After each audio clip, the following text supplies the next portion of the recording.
Mainit-init sa kontrobersiya si Wamos ngayon, pero hindi yan ang pag-uusapan natin sa video na ito. Sasagutin natin ang tanong na kung gaano na nga ba siya kayaman, dahil maya't maya ay napapanood natin ang kaliwat kanang pagbili niya ng kung ano-ano, mga sports car.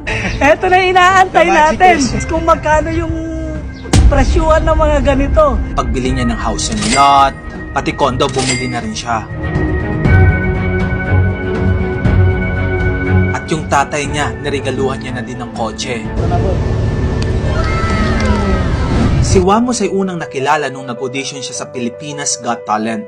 Pero bago ito, lumaki sa broken family at hirap itong si Wamos. Simula nung iniwan kami ng mama ko, sumunod yung papa ko, hanggang sa kami na lang ng mga magkakapatid ko yung dumidiskarte. Hindi lang kami nakakakain talaga. Sobrang payat talaga namin. Talagang literal na ang payat namin magkakapatid. Kaya naman nagsimulang magtrabaho bilang clown itong si Wamos hanggang sa nag-pandemic.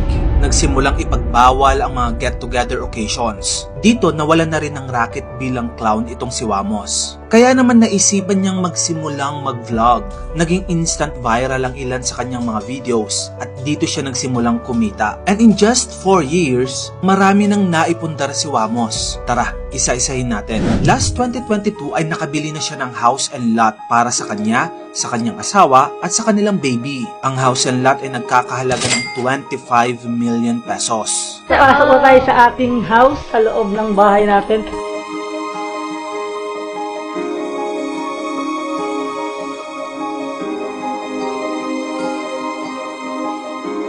Fingerprint kasi to, so tignan natin. So, ito yung entrance namin. Ito yung ating sala set. Ito yung TV natin. Maliban sa house and lot ay bumili na rin ng condo itong si Wamos, worth 10 million pesos. Napakaganda dito sa condo na to, dito sa unit na to kasi kitang-kita mo yung mga building. So tara.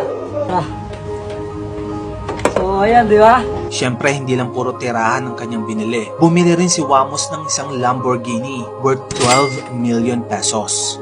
Eto na inaantay natin. Yung the magic words kung magkano yung presyuhan ng mga ganito. Kinakabahan ako. Magkano? 12 million. Maliban dito, bumili din siya ng Ford Raptor na nagkakahalaga ng 2.4 million pesos. Pero hindi pa siya nasatisfy dito ha. Pinaset up pa niya ito worth 1.1 million pesos. So ayan mga par, nakuha na nga natin tong Raptor na. Kung ano yung kaya mong i-set up dito sa Raptor, ikaw na bahala. Kasi pang show nga natin to. Magkano siya inabot?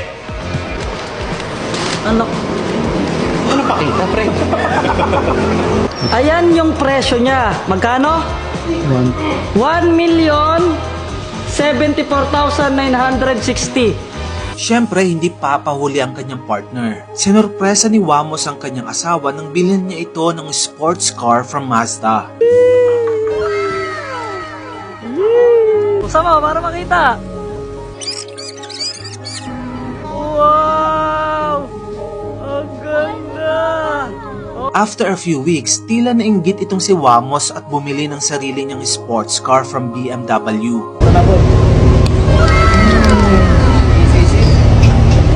Disisit, pansit. Babayaran na natin to para makasibang na din.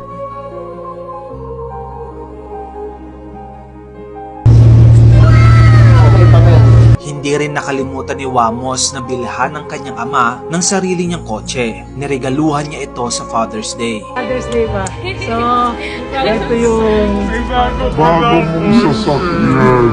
bagong nyo kayo yan eh. Sabi ko nga, nag-ano ako kasi baka sobrang umulan ng malakas. Pero sabi ko kahit lumakas to, patuloy ko isusurprise to kay Papa. Maliban sa mga personal possessions na ito, ay hindi rin nakalimutan ni Wamos na mag-invest sa business. Nagtayo siya ng sarili niyang bar or club. Pero alam mo, matindi to ha. Magkano naging puhunan nyo dito?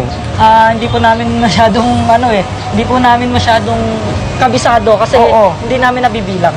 Sa kasalukuyan, ang total net worth ni Wamos ay 60 million pesos.